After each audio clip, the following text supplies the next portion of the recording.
morning. This morning's service is called Beauty in the Ordinary.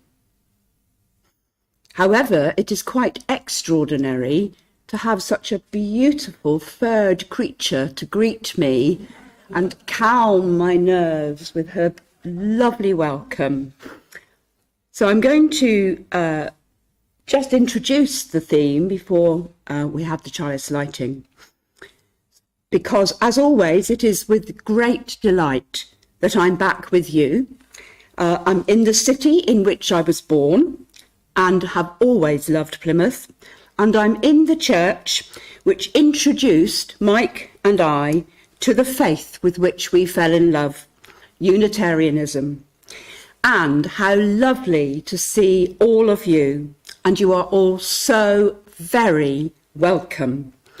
We meet here together on a quite typical Sunday in March. It often feels as though it's summer in March, even though there's a chill wind. We're going to together create another ordinary stitch in the ongoing, growing tapestries of our lives and in the life of the Plymouth Unitarian Church. Already, each of us today has performed some routine daily morning tasks. I am pretty sure that we all woke. Otherwise, some of you are here sleepwalking. We stretched, we climbed out of bed, maybe we went to our familiar bathroom and had a wash and then got dressed, or we might have come downstairs in a favourite snug dressing gown for breakfast and then on to the humdrum of our washing and dressing rituals. Then we donned the coat, we donned the shoes, we collected the house keys, maybe the car keys, the bus pass perhaps. Definitely not the umbrella today if we were walking to church, it's glorious. And we arrived here in this building, been standing here on this street in Plymouth for nigh on 70 years now. Not really much to write home about, they'd say. However, I think I would dispute that. So, would you like to come and light our chalice flame? I feel I'm not projecting. I'm okay? Okay. It doesn't feel as booming. Ooh, first time. That's extraordinary. You're going to burn yourself. Have another one. What's that? Yes. Another miracle. This chalice flame is lit in gratitude for the ordinary, with thanksgiving for non-eventfulness, with appreciation for familiarity, with a nod of approval to our everyday routines of rising, eating, doing, resting, for the ease and comfort of daily habits, and the simplicity of the humdrum of everyday life. As our time here today unfolds, may this flame illuminate for us the extraordinary gifts of this unexceptional day. The very short prayer of thanksgiving and recognition of the day by John O'Donoghue. No one knew the name of this day. Born quietly from the deepest night, it hid its face in light, demanded nothing for itself, opened out to offer each of us a field of brightness that travelled ahead, providing in time ground to hold our footsteps and the light of thought to show the way. So may we find enough breath, sufficient nourishment and abundant love to tread the way of each new day. May it be so. And so we sing our first hymn, one of My favourite's one of your favourites, I know, because I learnt it here. 147, Spirit of Earth, Root, Stone and Tree.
First reading, and I'm guessing there might be somebody who's coming up to read a reading.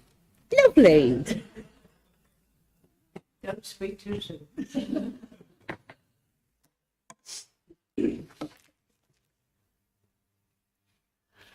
A Love Affair with Life by Jeff Foster. I'm at home, doing the washing up. All that exists in the universe is the chinking of plates, the glistening of bubbles, and the whoosh of water as it shoots out of the tap.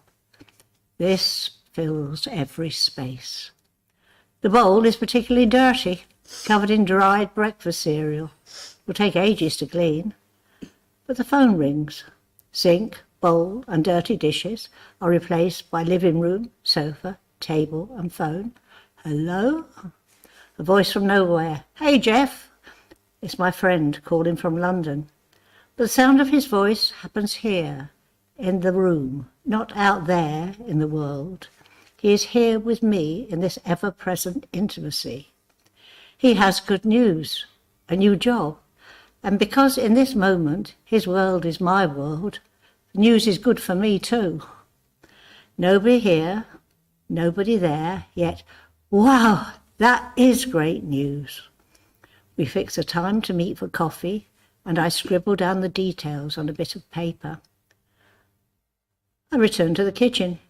My hands move, the water runs, and the dirty washing up is replaced by carefully stacked plates, cups, knives and spoons, sparkling in the light from the window.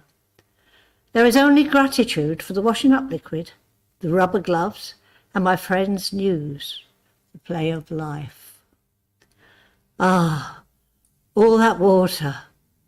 I need the loo. Quicker than a flash, a bathroom. That's amazing. Need arises, toilet appears, synchronized life. And it's all so ordinary in its appearance. Drying my hands, I notice that the bath needs cleaning. I mind, desperately. Well, there's no time like the present. Now there's total absorption with cleaning the bath. The scum must be removed. It's a matter of life or death.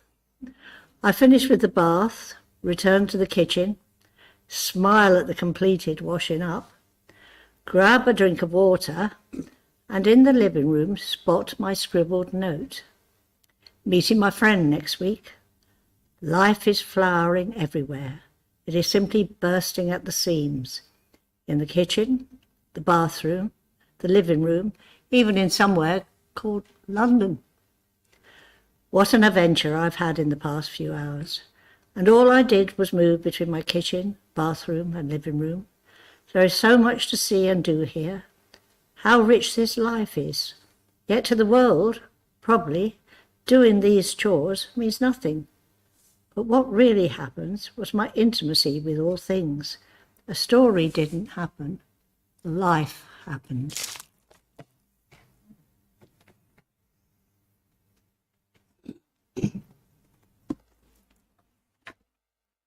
Clearly that day in Jeff Foster's life was just a pretty humdrum day.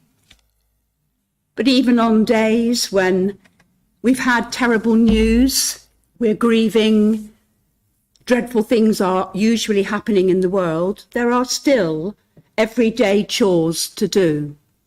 And sometimes the only way to keep one's mind occupied from the really dreadful stuff that's going on either in our own life or out there is to truly pay attention to the feel of the water, to breathe so deeply when doing things that are so ordinary, to make the ordinary the centre of our life at that moment. So we're going to sing now a lovely hymn, all about the centre, number 21, but it'll be up on the screen as well. Come and find the quiet centre in the crowded life we lead.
And we have a second reading now. I'm pretty sure that the introduction is on the page, and the little book of humanism that it's from is something that I've found recently. I have the joy of belonging to a progressive Christianity group in Portsmouth. There are only 5 of us, although 2 new ones are about to join, and we have the most wonderful discussions and time together. And one of the weeks we looked at this little book of humanism, which is full of typically Unitarian sayings. How strange. So, I don't even know who it is. Where's my... what a surprise each moment of this morning.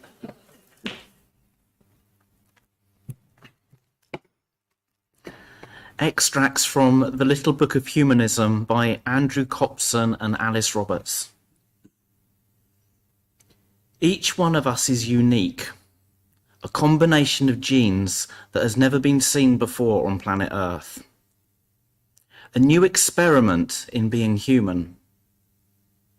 And there is no archetypal human. You're just as perfect an example of Homo sapiens as the next person, as any person. And the human species is the sum of its parts, all of that diversity. As well as thinking about what we can improve in ourselves, we also need to accept ourselves for who we are, to practice self-compassion. Accepting self with all our faults, frailties and foibles. Each of us will become not just happier, but more able to relate to others. We have to be friends with ourselves before we are really fit to be a friend. Nobody else is responsible for taking care of one's interests, satisfying one's needs and desires, fulfilling one's chosen possibilities, making a job of one's life. Doing the best for ourselves can be the best we do for others. Making a kinder you or me is like a craft. You can get better at it through practice. What can we do today to be a kinder person? Maybe try keeping a journal, writing down your daily kindnesses. Reflect at the end of the week. Have you made yourself a kinder person?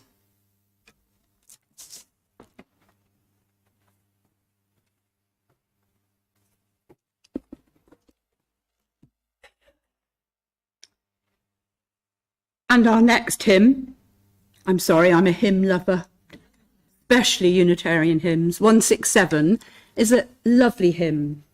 There is a place I call my own, and you can, and I can actually, we both all live near the sea, where I can stand by the sea. 167.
section I've written here. And the next bit says, surely it's not always possible. Isn't that him just dreaming of a way that things can never be? Surely then life is extremely tough and it's just not possible to have any sense of freedom. Let's see. Some years back, during a particularly challenging time in my life, of which there have been quite a few in my younger years, I discovered a book. It was a blue book written by Eckhart Tolle. At the time, I always called him Eckhart Tolle, but I think he's called Eckhart Tolle. And the book was called The Power of Now. And at that time, I was everywhere but in the present moment. So I was totally uneducated about this now, this present moment, despite having been a fervent and committed Anglican for 45 or so, 50 years. I didn't seem to have discovered the present moment. And yet I know the Church of England is often very keen on it. So I thought, how am I going to find the now? I was very keen to try, and I decided to do it physically at first. So I opted to focus on my habitual habits, little ones that I could change. So the first task, I was going to make a cup of tea. Now, first of all, I had to get to the kitchen. I was in the sofa in our living room, and I thought, right, get off the settee. Did it and thought, oh, but you did that habitually. Now sit down again and get up in a completely different way. So I did. I walked across the living room and I thought, well, I don't think there's a different way of doing that. I didn't dream that I could walk backwards, but I got to the door. Immediately, the right hand. Oh, I could do the door with the left hand. Did the door, a bit awkward opening it, but I did it and walked through into the kitchen. Right. Went to do my normal. Right hand lifts the kettle up, left turns the tap. Right, swap them. Not the kettle, the hands. Kettle's over here, tap's here. Lift the kettle up.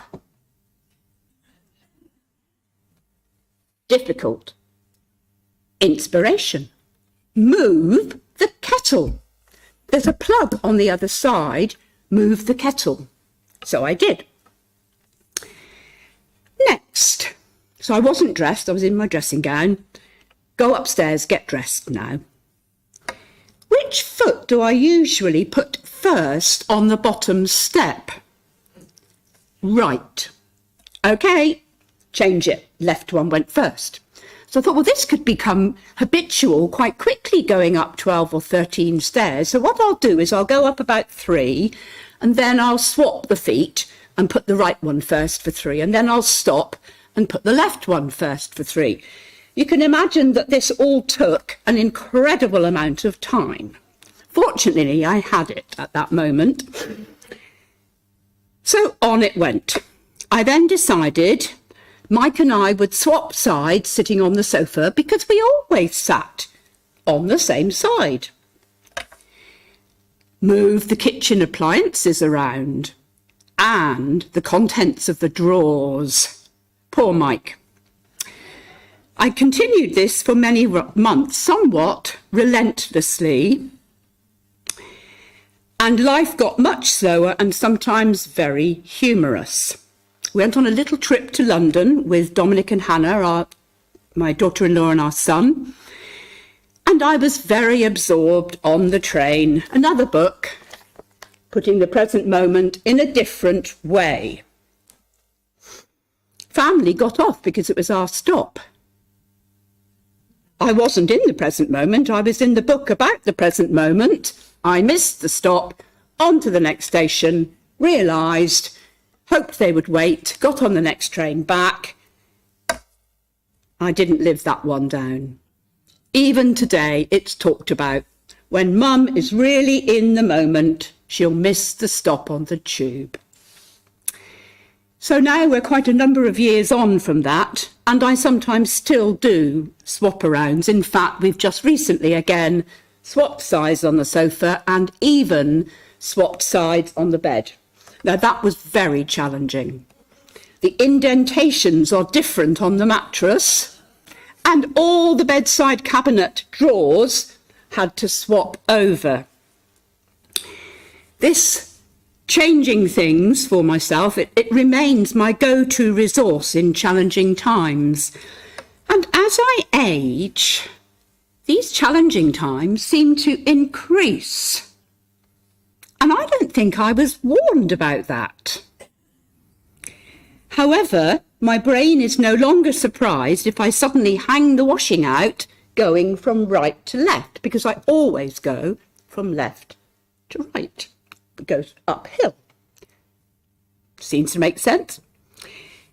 I hold my toothbrush in my left hand sometimes, while, and this has been happening quite recently because we have had a tough time quite recently. I had an operation and then we had a family death which really knocked us for six. So I'd hold the toothbrush in the left hand, and then thinking about the dear late Michael Mosley, just one thing, I'd hold the toothbrush, brush the teeth, and take a few safe steps backwards and turn around, come backwards back to the sink. Another Michael Mosley, you stand on one leg while you clean your teeth with the other hand. Make sure you're near a wall so you can just have an elbow. And even brushing the teeth, you're doing squats.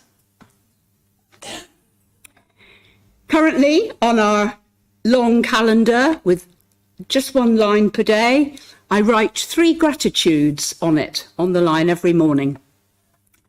So far, well, there've been dozens of them now because I've done it since about January the 5th. They've included my duvet, my soft slippers, having instant hot water, our art class, and my granddaughter's giggle. There never seems to be a need to repeat the gratitudes because the list seems endless. Jeff Foster, in our reading, also writes about a supermarket trip. Now, in the supermarket, it's very easy to rush around in a frenzy because you're late or there's a big queue at the checkout and you want to get ahead of the queue. You can't find what you want. And he suggests that we look at the array of coffees, the blurb on the packet, a sweet blend of Latin American coffee beans with a smooth, full-bodied flavour that can be enjoyed from dawn to dusk. Wonderful. The shampoo aisle, the colours of the bottles. I'm sure you can see it in your mind. The array is incredible. And the shapes of the bottle and the offer of what it's going to do for your hair. Great hair, no fuss. Put shine and dazzle back into dry hair. Well, as for the bakery aisle, oh, the smell of fresh baked bread. I mean, even if it's been delivered slightly pre-cooked and they just pop it in the oven, it's still, has that lovely smell. And that's a totally free sensation. Don't have to pay a penny. Now, what I know of Jeff Foster, who I follow quite a lot, he can't be doing this all the time because he's quite a busy person. He suggests that when we're in a rush, when we're harassed, when we're fed up with things, indeed, when we're deeply disappointed, when we're grieving, that we pay attention for just a moment to the sensations that those feelings give us within our bodies. They are not in our brain, in our mind. Even our thoughts are not really. The things that we think, the things that we imagine, immediately do something in our body. They either give us a bit of a flutter in our tummy or a bit of a tight tum. They might even make our throats feel a bit tight. Our shoulders can sometimes just come up or in a little bit. So he suggests that we pay attention, whatever we're doing, to the sensations in the body and send them a deep breath or two. Now, when life gets really hard, it's very easy to beat ourselves up. So the suggestion is that when life seems simply beyond us, forget beating ourselves up. Hard times are living too. And it will change. Life has a habit of not staying the same. Being in the now is being aware of the busyness, being present to our rushing, being present to the pain in a painful day, a bummer of a day, giving it a breath. It's absolutely being human. Practicing, noticing, rehearsing gentleness with oneself, even, dare I say it, really loving oneself, whatever the mood, however the day, that's life, that's living, being here. And the alternative to living?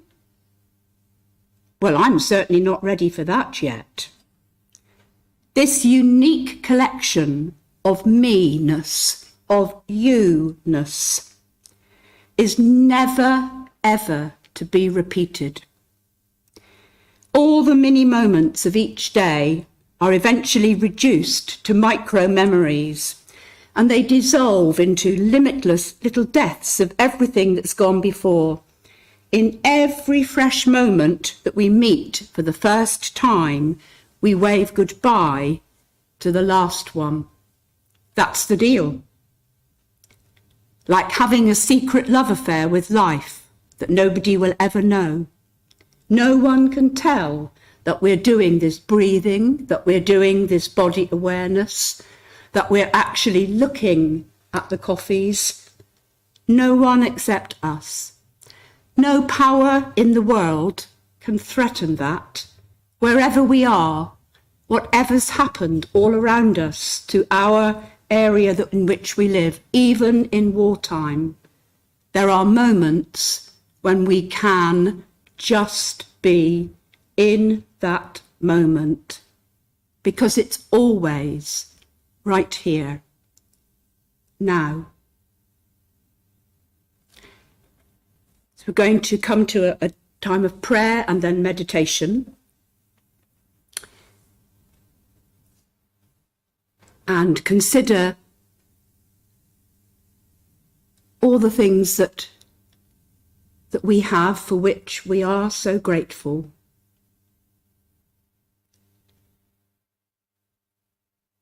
And then consider others who at the moment life is not like that. So in this moment, let us hold in love, in hope, in prayer, all those whose lives have been ruled for many, many years by oppression, by hunger, war, those who actually know no other life, and those for whom life has changed, who long for the return of the ordinary humdrum life. Those for whom there is no tap to turn on, just dirty river water, or none. Women and girls for whom education is banned, who long to hold a book or a pen. We hold in love, in hope and in prayer those who rule and inflict these regimes, for whom the possibility of loving inclusively loving justice, being non-judgmental. All of this has been obliterated by their culture or their fundamentalist, extremist religion, or a craving for total power. We hold those for whom breakfast today actually was not their last meal. That was a handful of rice last Friday. We hold those for whom, maybe not many weeks ago, there were taps, there were sofas, there were toilets and beds, there was family, and now all that lies mixed in rubble, left by bombings. Those for whom today, wherever they are, for whatever reason, life seems to be more like a living death. We hold all these in our love, in our meditation, in our prayers, in our giving, in our actions, because we are radical Unitarians who seek equality, justice, inclusion, love, and peace. And some quiet music is going to begin. Some of this meditation is based on sayings by the lovely Sufi poet Rumi, and the music is from Yeruma, Kiss the Rain, and I'm hoping it will be gentle and quiet enough for me to lead you in some guided meditation.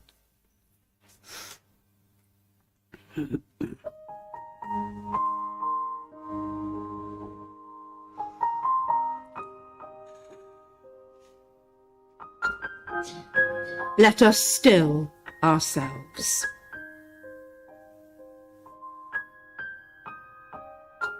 Calm our bodies and minds through steady, slow, deep breathing. As we hear wise words from the medieval Sufi poet Rumi, may we, in continuing the calming breath, consider the meaning of those words. Imagine ourselves in that place. We breathe in. Maybe we hold a moment. We breathe out. And we repeat and repeat. Rumi says, out beyond the ideas of wrongdoing and right doing, there is a field.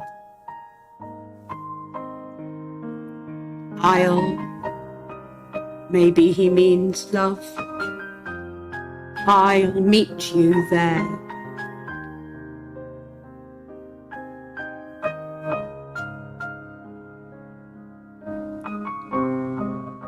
Again, I think referring probably to love. He says, go find yourself first, so you can also find me. Go accept yourself first, so you can also accept me.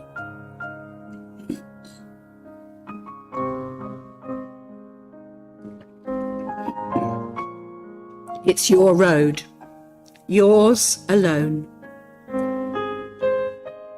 Others may walk it with you, but no one can walk it for you.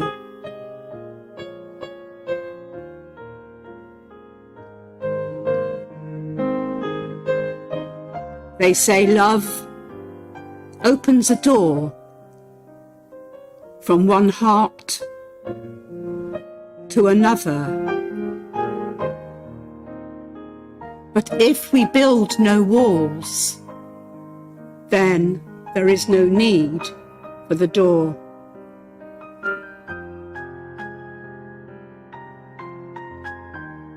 And the final one. Yesterday I was clever. I wanted to change the world. Today I have become wise.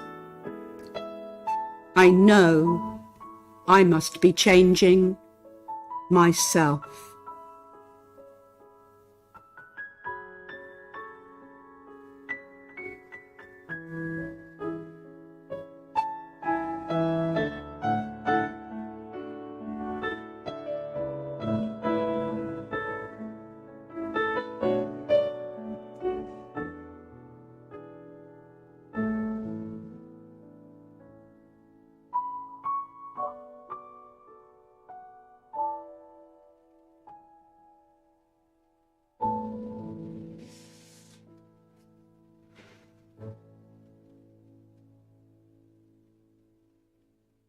Gently bring yourselves back into this beautiful, beautiful room, into this space so filled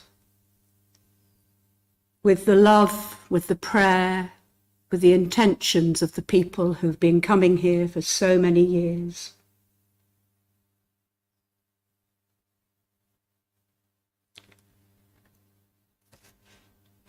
We're going to have just some closing words, then our final hymn, and then we'll have our notices. Our closing words come from Rumi again, but also John O'Donoghue and a theologian and author called Barbara Brown Taylor.